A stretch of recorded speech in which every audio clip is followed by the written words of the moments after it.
Good afternoon, everyone, and welcome to Tesla's second quarter 2024 Q&A webcast. My name is Travis Axelrod, Head of Investor Relations, and I'm joined today by Elon Musk, Vaibhav Taneja, and a number of other executives. Our Q2 results were announced at about 3 p.m. Central Time in the update deck we published at the same link as this webcast. Forward-looking statements. These comments are based on our predictions and expectations as of today.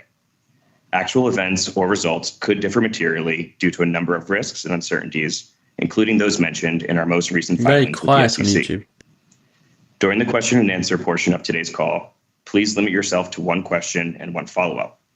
Please use the raise hand button to join the question queue. Before we jump into Q&A, Elon has some opening remarks. Elon? Thank you. So to recap, we saw large adoption acceleration in EVs, and then a bit of a hangover as others struggle to make compelling EVs. So there have been quite a few competing electric vehicles that have entered the market, and mostly they have not done well, but they have discounted their EVs very substantially, which has made it a bit more difficult for Tesla. We don't see this as a long-term issue, but really as fairly short-term. And we still obviously firmly believe that EVs are best for customers and that the world is headed for a fully electrified transport, not just of cars, but also of aircraft and boats. Despite many challenges, the Tesla team did a great job executing, and we did achieve record quarterly revenues. Energy storage deployments reached an all-time high in Q2, leading to record profits for the energy business. And we're investing in many future projects, including AI training and inference, and a great deal of infrastructure to support future products. We won't get too much into the product roadmap here because that is reserved for product announcement events. But we are on track to deliver a more affordable model in the first half of next year. Really, by far, the biggest differentiator for Tesla is autonomy. And in addition to that, we have scale economies, and we're the most efficient electric vehicle producer in the world. So, anyway. While others are pursuing different parts of the AI robotic stack, we are pursuing all of them. This allows for better cost control, more scale, quicker time to market, and a superior product.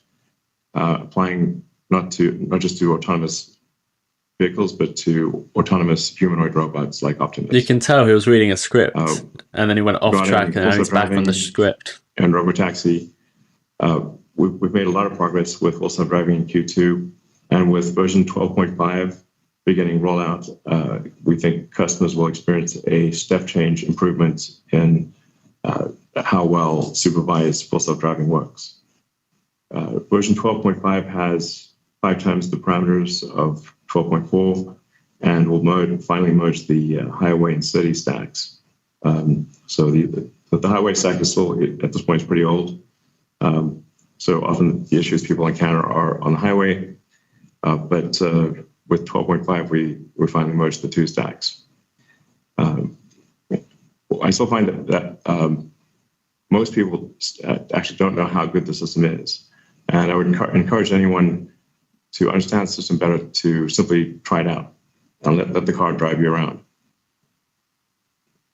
One of the things we're going to be doing just to make sure people actually understand the capabilities of the car is when delivering a new car and when picking up a car for service, to just show people how to use it and just drive them around the block.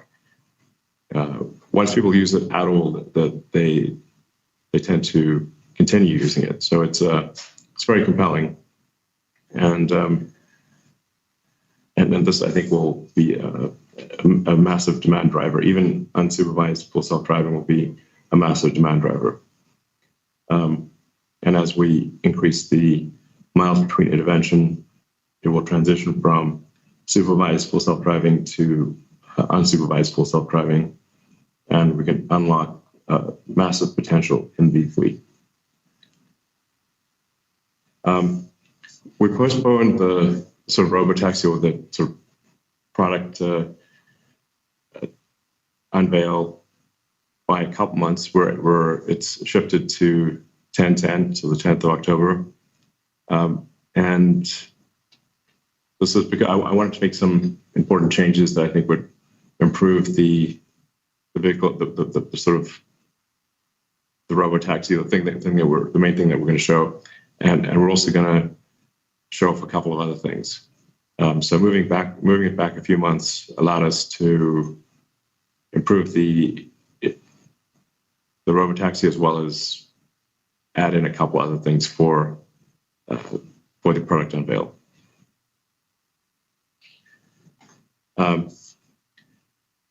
We're also nearing completion of the south expansion of Giga Texas, which will house our largest training cluster to date. This will be an incremental 50,000 H100s plus 20,000 of our hardware 4 or AI5 Tesla AI computer. With Optimus, Optimus is already performing tasks in our factory, and we expect to have Optimus production version 1 in limited production starting early next year. This will be for Tesla consumption. It's just better for us to iron out the issues ourselves. But we expect to have several thousand Optimus robots produced and doing useful things by the end of next year in the Tesla factories.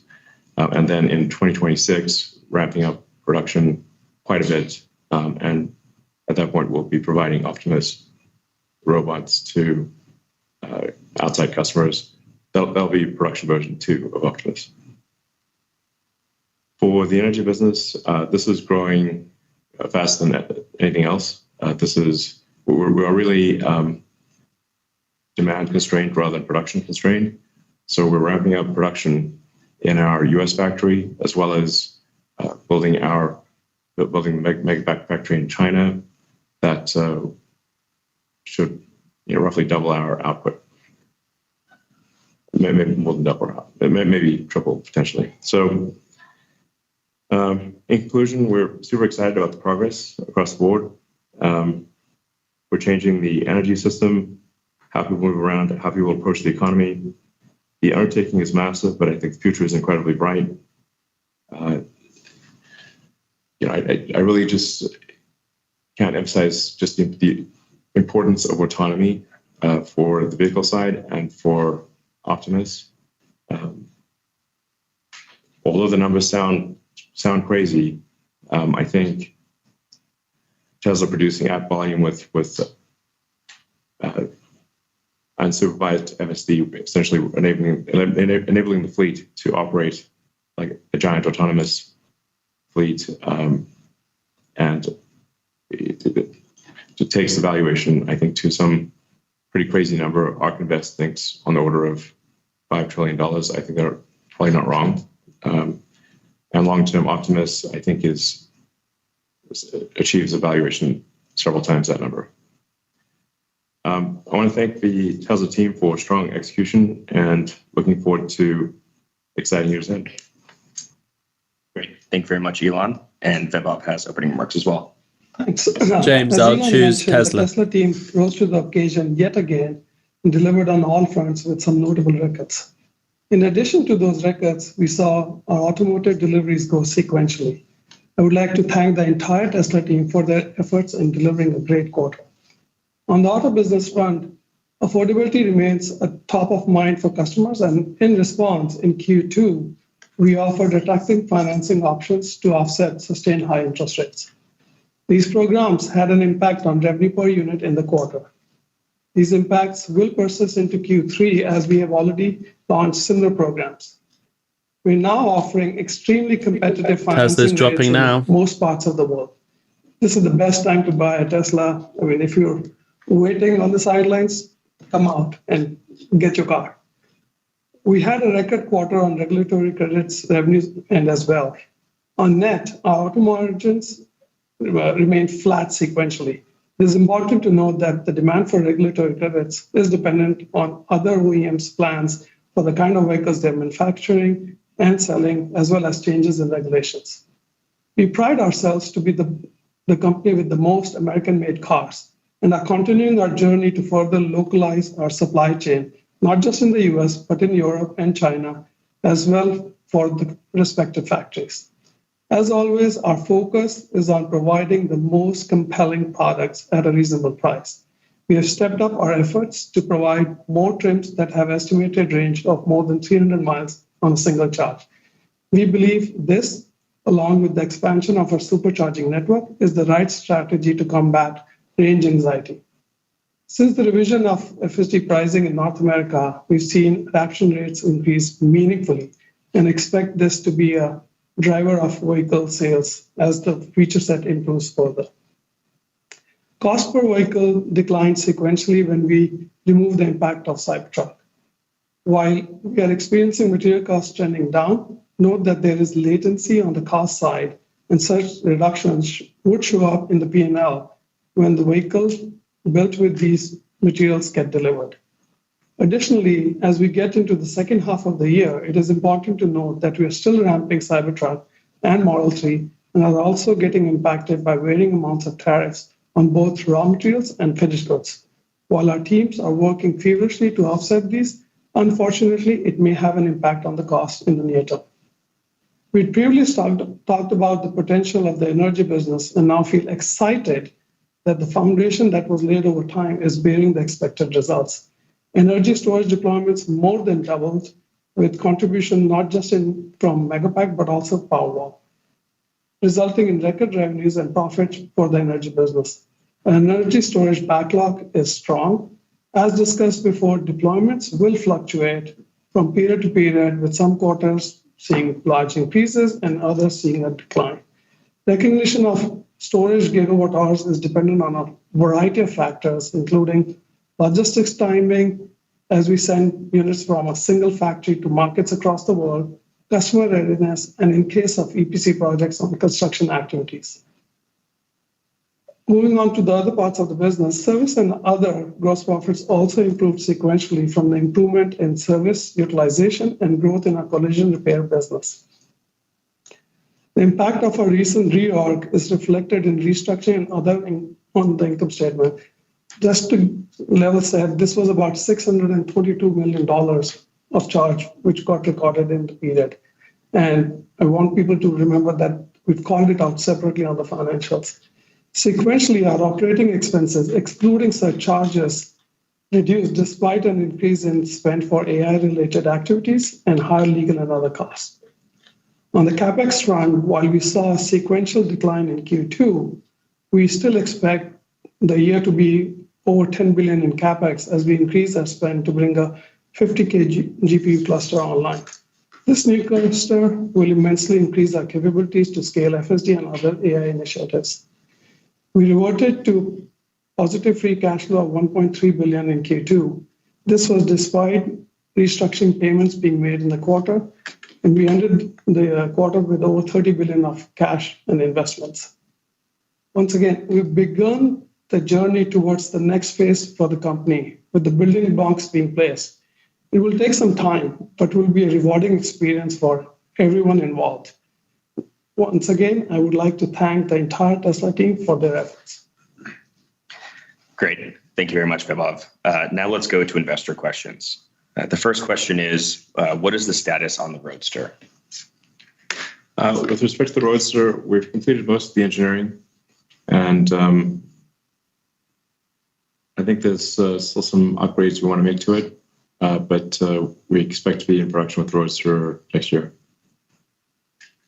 Great. It'll be something special, like a Hall of Famer, I think.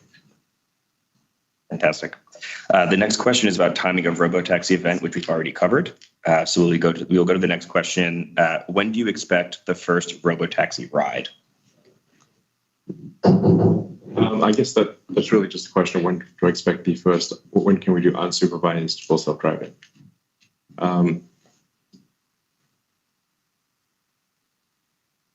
It's difficult, obviously. My predictions on this have been overly optimistic in the past. So, I mean, based on the current trend, it seems as though we should get miles between interventions to be high enough that it should be far enough in excess of humans that you could do unsupervised. Please hit the like button. Year. I would be shocked if we cannot do it next year. So next year seems highly probable to me based on point simply plus the points of the curve of miles between intervention. That trend exceeds humans for sure next year. So, yeah. Thank you very much. Our third question is, the Cybertruck is an iconic product that wows everyone who sees it.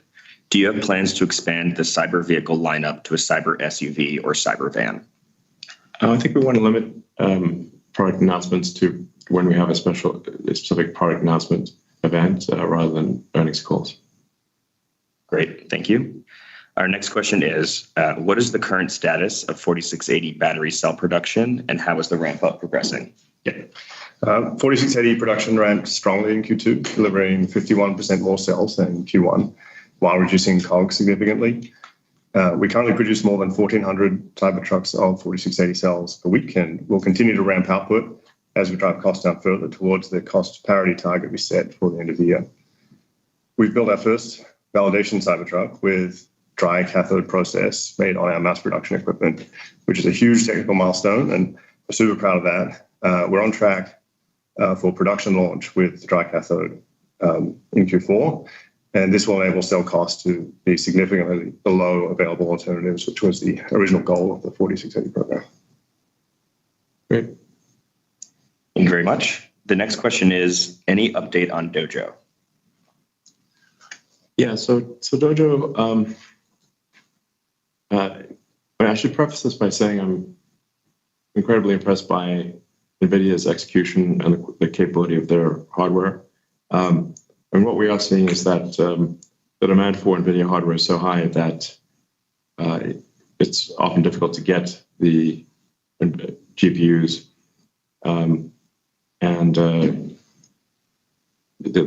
There just seems this, I guess I'm quite concerned about actually being able to get state-of-the-art NVIDIA GPUs when we want them. I think this therefore requires that we put a lot more effort on Dojo in order to ensure that we've got the training capability that we need. So we are going to double down on Dojo, and we do see a path to being competitive with NVIDIA with Dojo. And I think we kind of have no choice because the demand for NVIDIA is so high, and it's obviously their obligation essentially to raise the price of GPUs to whatever the market will bear, which is very high. So I think we've really got to make Dojo work, and we will. Great. The next question is, what type of accessories will be offered with Optimus?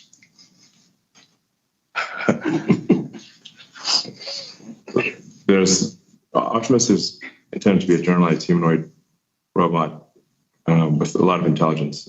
So it's like saying, what kind of accessories would be offered with a human? It's just really intended to be able to be backwards compatible with human tasks. So it would, use any accessories that a human would use. Yeah. Thank you. The next question is, do you feel you're cheating people out of the joys of owning a Tesla by not advertising? We are doing some advertising. So, yeah, I'll say something. Our fundamental belief is that we need to be providing the best products at a reasonable price to the consumers. Just to give you a fact, in US alone in Q2, over 2/3 of our sales deliveries were to people who had never owned a Tesla before, and which is encouraging. We've spent money on advertising and other awareness programs, and we have adjusted our strategy. We're not saying no to advertising, but this is a dynamic play, and we know that we have not exhausted all our options, and therefore plan to keep adjusting in the later half of this year as well. Great. Thank you very much. The next question is on energy growth, which we already covered in opening remarks. So we'll move on to the next one. What is the updated timeline for Giga Mexico, and what will be the primary vehicles produced initially? Well, we currently are paused on Giga Mexico. I think we need to see just where things stand after the election. Trump has said that he will put heavy tariffs on vehicles produced in Mexico. So it doesn't make sense to invest a lot in Mexico if that is going to be the case. So we kind of need to see where things play out politically. However, we are increasing capacity at our existing factories quite significantly. And I should say that the cyber taxi or robotaxi will be produced here at our headquarters at Giga, Texas. All right, thank you. Sorry, as will Optimus towards the end of next year for Optimus production version 2. The high volume version of Optimus will also be produced here in Texas. Great, thank you. Just a couple more. Is Tesla still in talks with an OEM to license FSD? There are a few major OEMs that have expressed interest in licensing Tesla Full Self-Driving, and I suspect there will be more over time, but we can't comment on the details of those discussions. All right, thank you. And the last one, any updates on investing in XAI and integrating Grok into Tesla software? I should say that Tesla is learning quite a bit from XAI. It's been actually helpful in advancing full self-driving and in building up the new Tesla data center. Regarding investing in XAI, I think we'd need to have a shareholder approval of any such investment. But I'm certainly supportive of that if shareholders are. But I think we need to vote on that. And I think that there are opportunities to integrate Grok into Tesla software. Yes. All right. Thank you very much. And now we will move on to analyst questions. The first question comes from Will Stein from Truist. Will, please go ahead and unmute yourself. Great. Thanks so much for taking my question. And this relates a little bit to the last one that was asked. Elon, I share your strong enthusiasm about AI, and I recognize Tesla's opportunity to do some great things with the technology. But there are some concerns I have about Tesla's commercialization, and that's what I'd like to ask about. Specifically, there were some news stories through the quarter that indicated that you redirected some AI compute systems that were destined for Tesla instead to XAI, or perhaps it was to X, I'm not sure. And similarly, a few quarters ago, if you recall, I asked about your ability to hire engineers in this area, and you noted that there was a great desire for some of these engineers to work on projects that you were involved with, but some of them weren't at Tesla. They were instead at XAI or perhaps even X again. So the question is, when it comes to your capital investments, your AI R&D, your AI engineers, how do you make allocation decisions among these various ventures, and how do you make Tesla owners comfortable that you're doing it in a way that really benefits them? Thank you. Yeah, I mean, I think you're referring to a very like an old article regarding GPUs. I think that's like six or 7 months old. Tesla simply had no place to turn them on. So it would have been a waste of Tesla capital because we would just have to order H100s and have no place to turn them on. So it was just, this wasn't a, let's pick XAI over Tesla. There was no, the Tesla data centers were full. There was no place to actually put them. We've been working 24/7 to complete the south extension on the Tesla Gigafactory here in Texas. That south extension is what will house the 50,000 H100s, and we're beginning to move the H100 server racks into place there, but we needed that to be complete physically. You can't just order GPUs and turn them on with no. You need a data center. It's not possible. So I want to be clear that was in Tesla's interest, not contrary to Tesla's interest. Does Tesla no good to have GPUs that it can't turn on? The split second that South Extension is able to take GPUs, which is really just this week, we are moving GPUs in there and we'll bring them online. With regard to XAI, there are people that only want to work on AGI. So what I was finding was that when trying to recruit people to Tesla, they were only interested in working on AGI, not Tesla specific problems, and they want to do a startup. So it was a case of either they go to a startup or and I'm involved, or they do a startup and I'm not involved. Those are the two choices. This wasn't they would come to Tesla. They were not going to come to Tesla under any circumstances.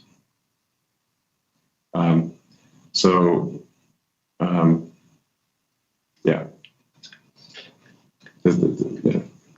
Yeah, I mean, I would even add that, AI is a broad spectrum, and there are a lot of things which, we are focused on full self-driving as Tesla and also Optimus. But there's the other spectrum of AI which we're not working on, and that's the kind of work which other companies are trying to do, in this case, XAI. So you have to keep that in mind, that it's a broad spectrum. It's not just one specific thing.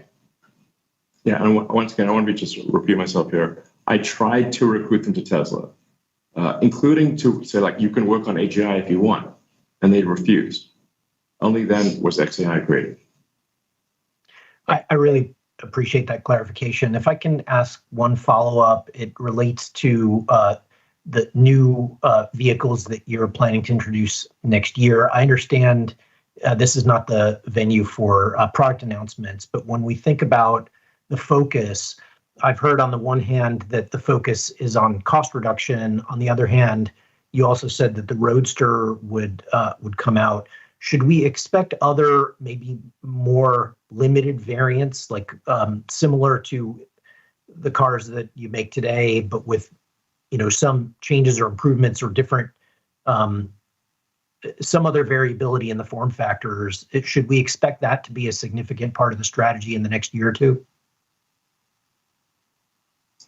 I don't want to get into the details of product announcements, and we have to be careful of the Osborne effect here. So, if you start announcing some great thing, it affects our near-term sales. We're going to make great products in the future, just like we have in the past. End of story. Great. The next question comes from Ben Callow from Baird. Ben, please go ahead and unmute yourself. Hi, thanks for taking my question.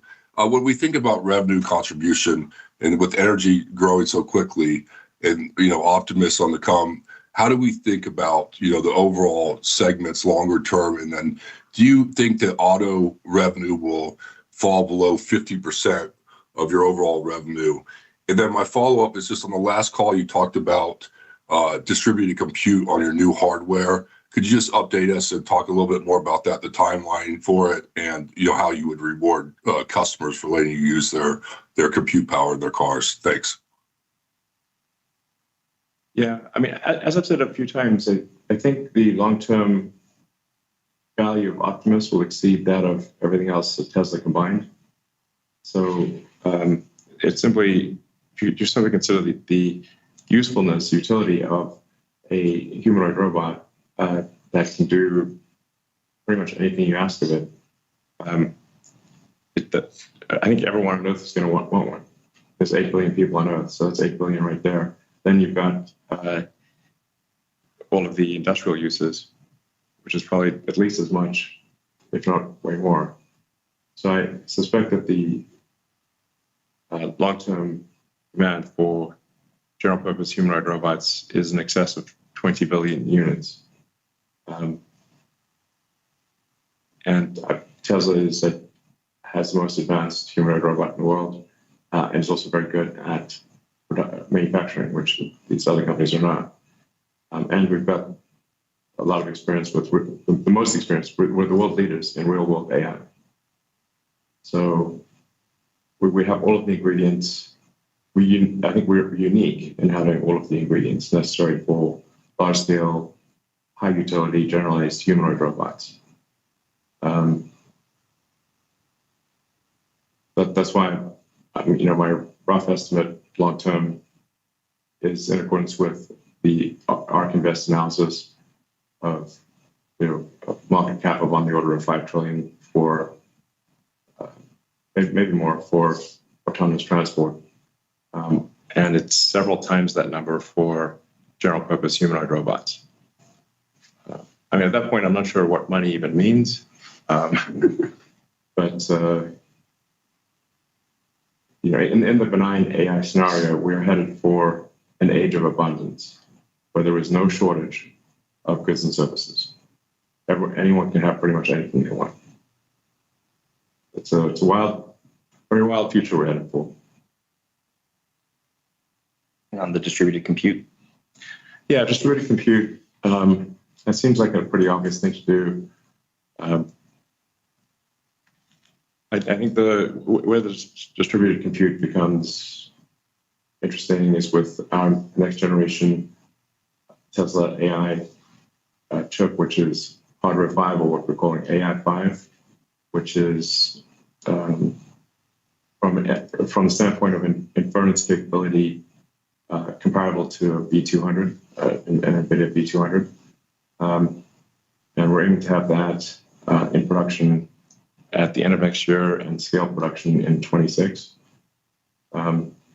So it just seems like even if you've got autonomous vehicles that are operating for 50 or 60 hours a week, there's 168 hours in a week. So you have somewhere above, I think, 100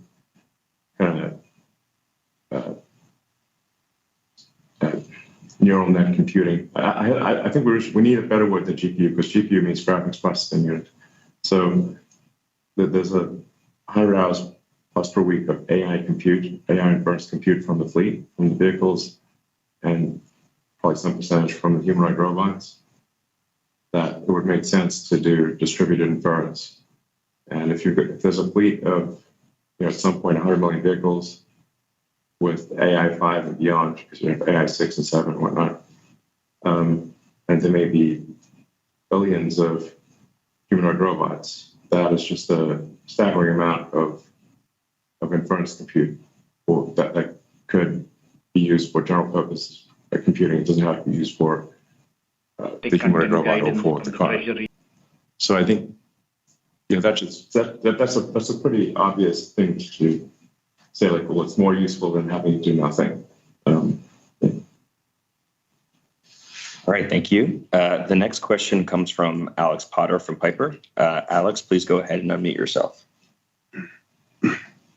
Perfect, thanks. Wanted to ask a question on FSD licensing. You mentioned that in passing previously. Was just wondering if you can elaborate maybe on the mechanics of how that would work. I guess presumably this would not be some sort of simple plug and play proposition.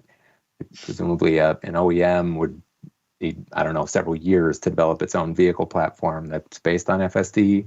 I imagine they would need to adopt Tesla's electrical architecture, compute, sensor stack. So correct me if I'm sort of misunderstanding this, but if you had a cooperative agreement of some kind with another OEM, then presumably it would take you several years before you'd be able to recognize licensing revenue from that agreement. Is that the right way to think about that?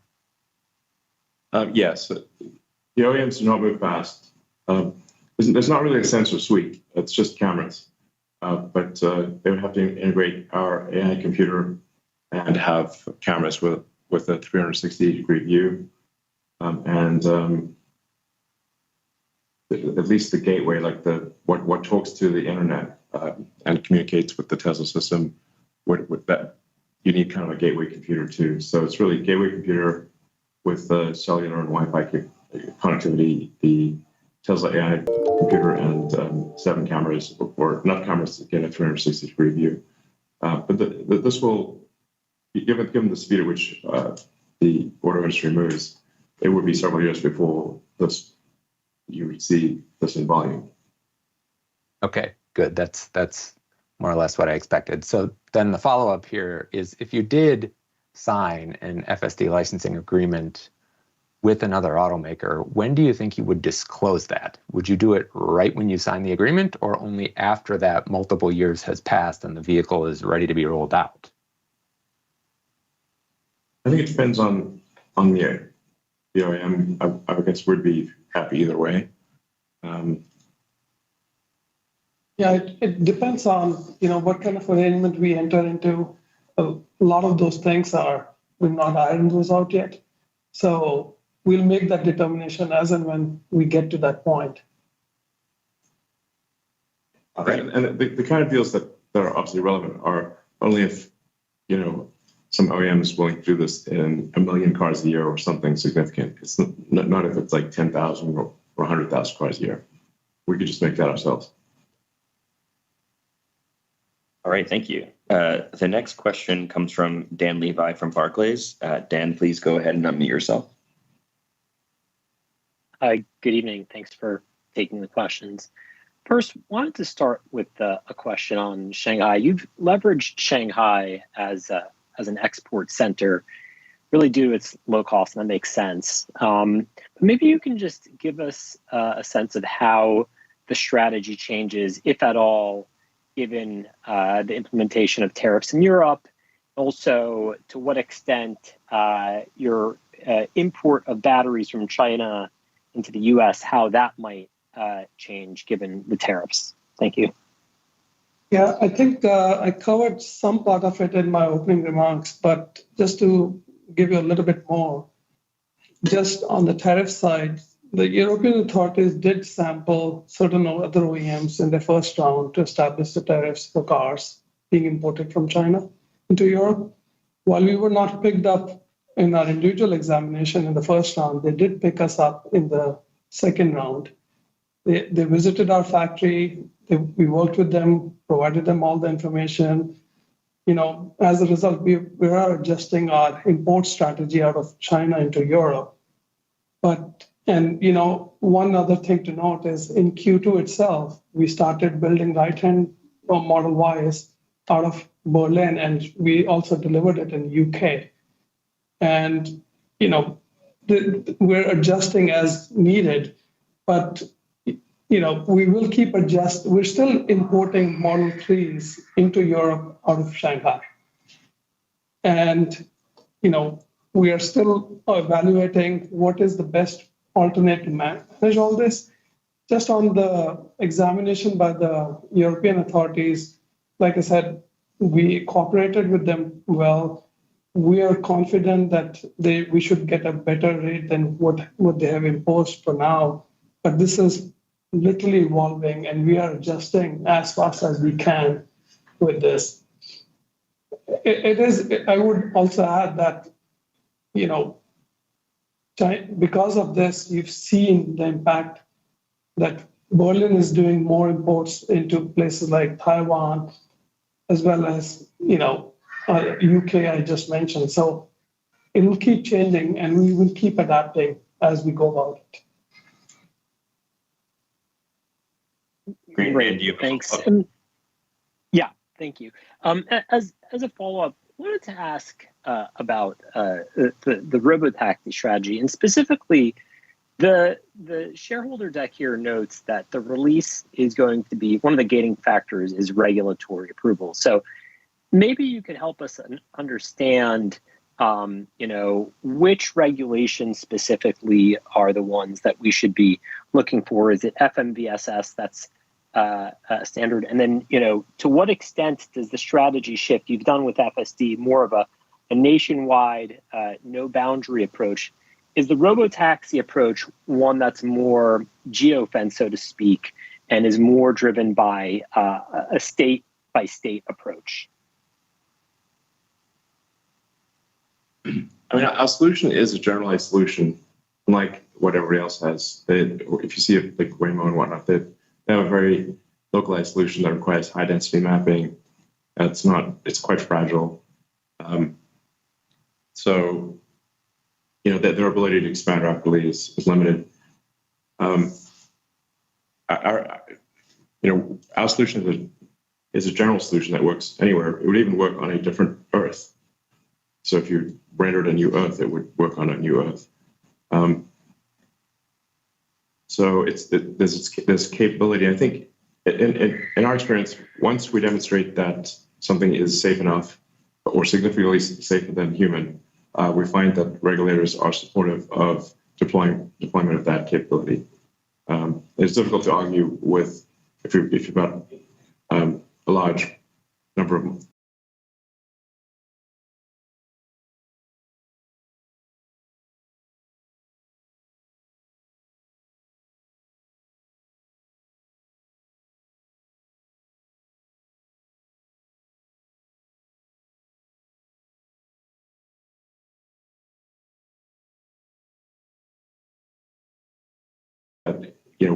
the self-driving capabilities that are deployed outside of North America are far behind that in North America. So with version 12.5 and maybe 12.6, but pretty soon we will ask for regulatory approval of the Tesla supervised FSD in Europe, China, and other countries.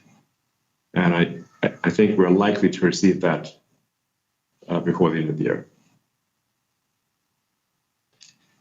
Thank you. Which will be a helpful demand driver in those regions, obviously. Thank you. Just to add to that, Travis, in terms of as Elon said, in terms of regulatory approval, the vehicles are governed by FMVSS in the US, which is NHTSA, which is the same across all 50 states. The road rules are the same across all 50 states. So creating a generalized solution gives us the best opportunity to deploy in all 50 states reasonably. Of course, there are state and even local municipal level regulations that may apply to, being a transportation company or deploying taxis. But, as far as getting the vehicle on the road, that's all federal, and that's very much in line with what, Elon was just suggesting about the data and the vehicle itself. And to add to the technology point, the end-to-end network basically makes no assumption about the location. You could add data from different countries and it would just perform equally well there. There's almost close to zero US specific code in there. It's all just the data that comes from the US. Yeah, to that end, Ashok, it's we can go as humans to other countries and drive with some reasonable amount of assessment in those countries. And that's how you design the FSD software. As its own video as well. Great, thanks guys. The next question comes from George from Canaccord. George, please go ahead and unmute yourself. Hi, everyone. Thank you for taking my questions. Maybe just to expand on the regulatory question for a second, and I could be comparing apples and oranges, but GM canceled their pedalless, wheelless vehicle. And according to the company this morning, their decision was driven by uncertainty about the regulatory environment. And from what we understand, and again, maybe I'm wrong here, but the robo-taxi that has been shown, at least in images of the public, is also pedalless and wheelless. Is there a different regulatory concern just if you deploy a vehicle like that doesn't have pedals or a wheel, and may that be different from just regular FSD on a traditional Tesla vehicle? Thank you. Well, obviously, the real reason that they canceled it is because GM can't make it work, not because of regulators. They're blaming regulators.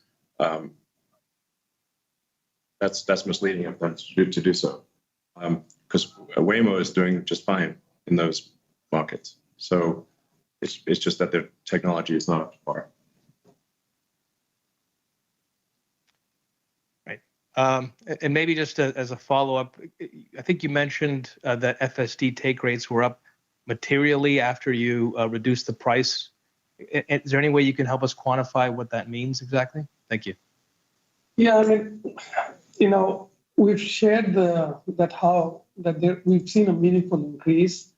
I don't want to get into specific because we started from a low base, but we are seeing encouraging results.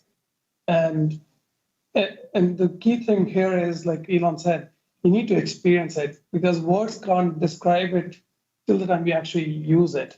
And that's why we are trying to make sure that every time a car is getting delivered, people are being showed how this thing is working, because when you see it working, you realize how great it is. I mean, just to give you one example, so again, there's a biased example, but I have a more than 20-mile commute into the factory almost every day. I have 0 interventions on the latest stack, and the car just literally drives me over. And especially with the latest version, wherein we're also tracking your eye movement, the steering wheel nag is almost not there, as long as you're not wearing. Thank you for joining. Smash the like on the way in. Coming soon. So you will be able to drive. You'll be able to have sunglasses on and have the car drive. Yeah. But there's a fair number of times I've talked with smart people who like live in New York or maybe downtown Boston and don't ever drive, and then are asking me about FSD. I'm like, you can just get a car and try it. If you're not doing that, you have no idea what's going on. Thank you. The next question comes from Pierre from New Street. Pierre, please unmute yourself.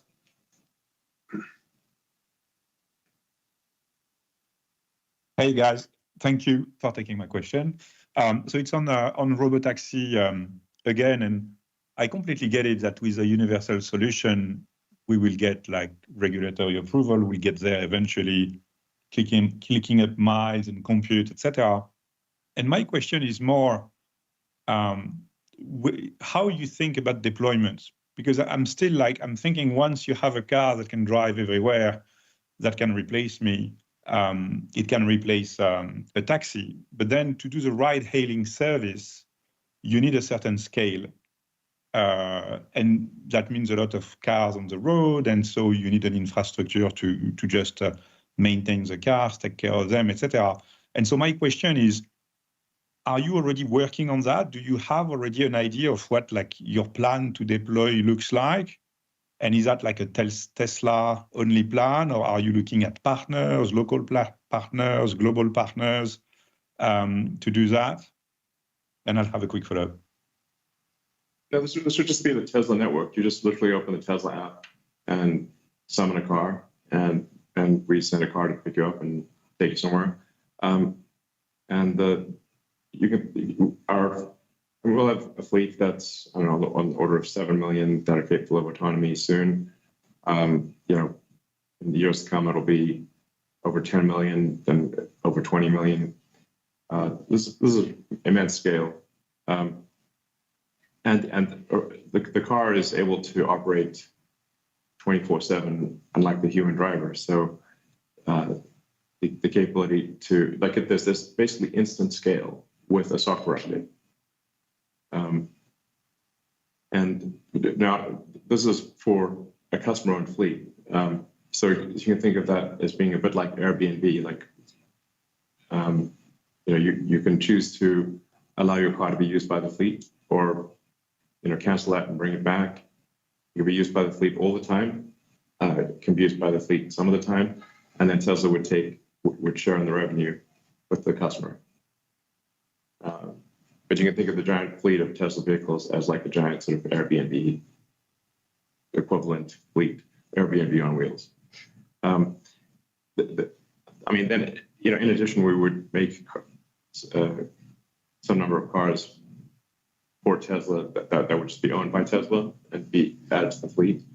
I guess that would be a bit more like Uber. But this would all be the Tesla network. And there's an important clause we've put in every Tesla purchase, which is that the Tesla vehicles can only be used in the Tesla fleet. They cannot be used by a third party for autonomy. Okay. And do you think that scales like progressively, so you can start in a city with just a handful of cars and you grow the number of cars over time? Or do you think there is like a critical mass you need to get to be able to offer like a service that is of competitive quality compared to what like Uber would be typically delivering already? I guess maybe I'm not conveying this correctly. The entire Tesla fleet basically becomes active. This is obviously, maybe there's some number of people who don't want their car to earn money, but I think most people will. It's instant scale. Thank you. Our next question comes from Colin from Oppenheimer. Colin, please unmute yourself.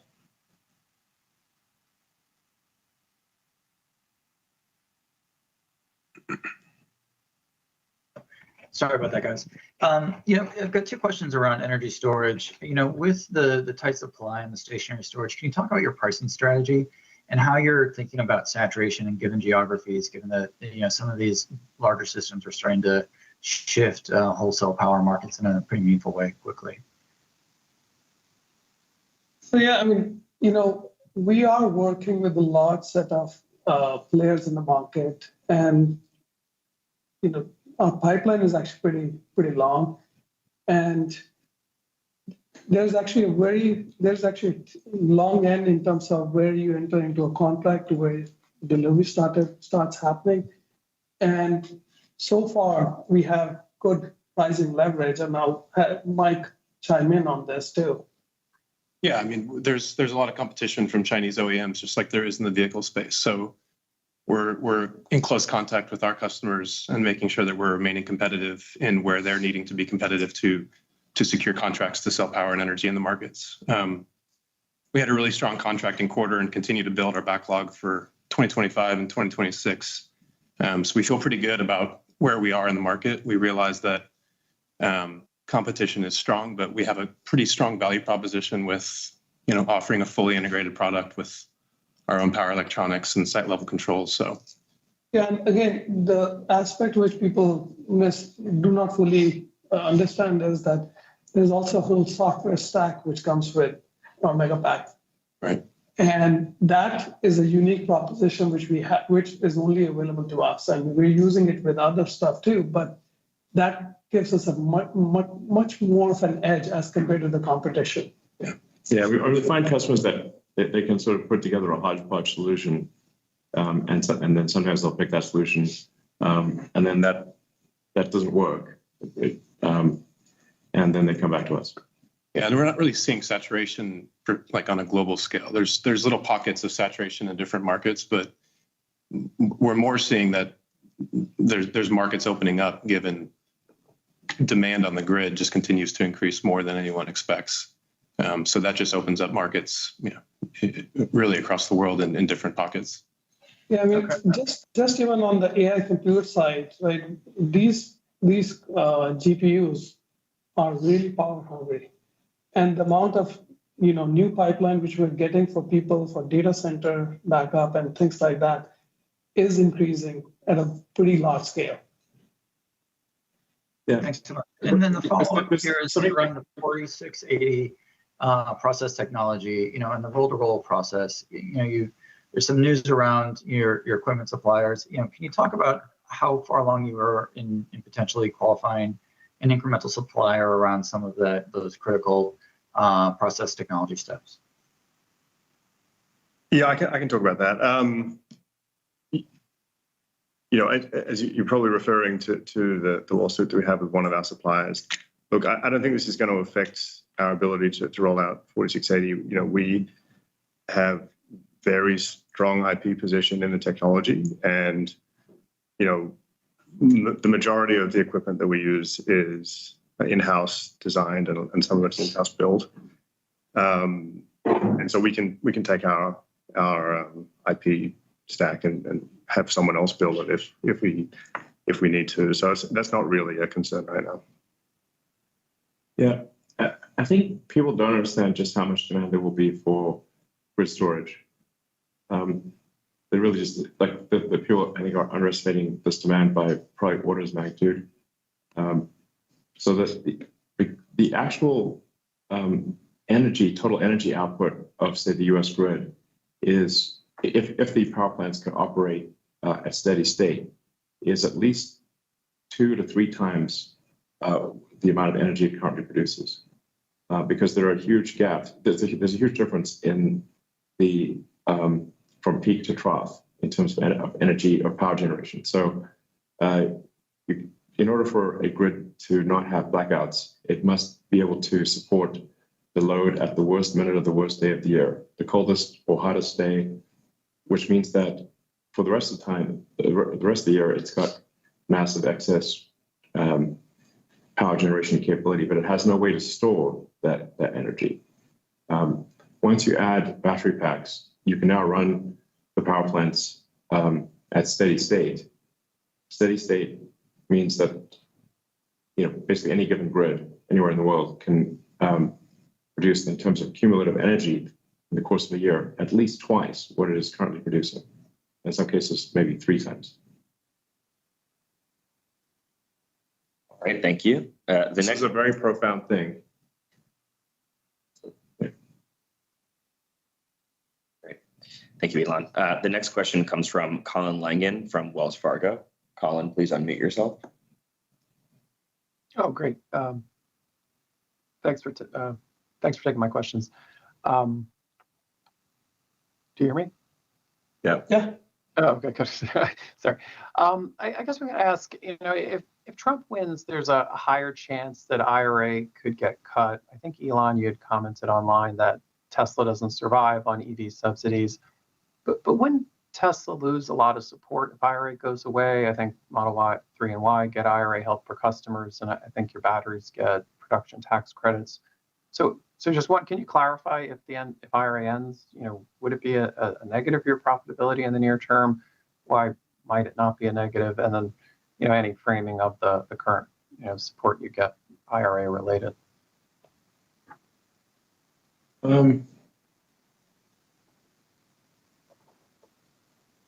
I guess that there would be like some impact, but I think it would be devastating for our competitors, but and it would hurt Tesla slightly. But long term, probably actually helps Tesla. It would be my guess. Yeah.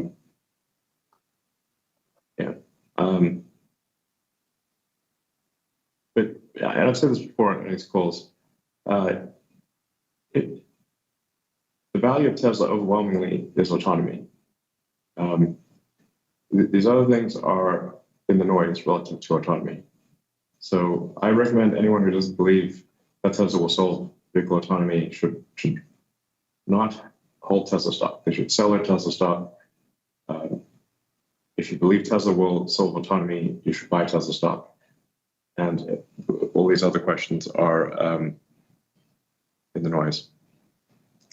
Yeah, I mean, I'll add to this just to clarify a few things, that at the end of the day, when we are looking at our business, we've always been looking at it whether or not IRA is there.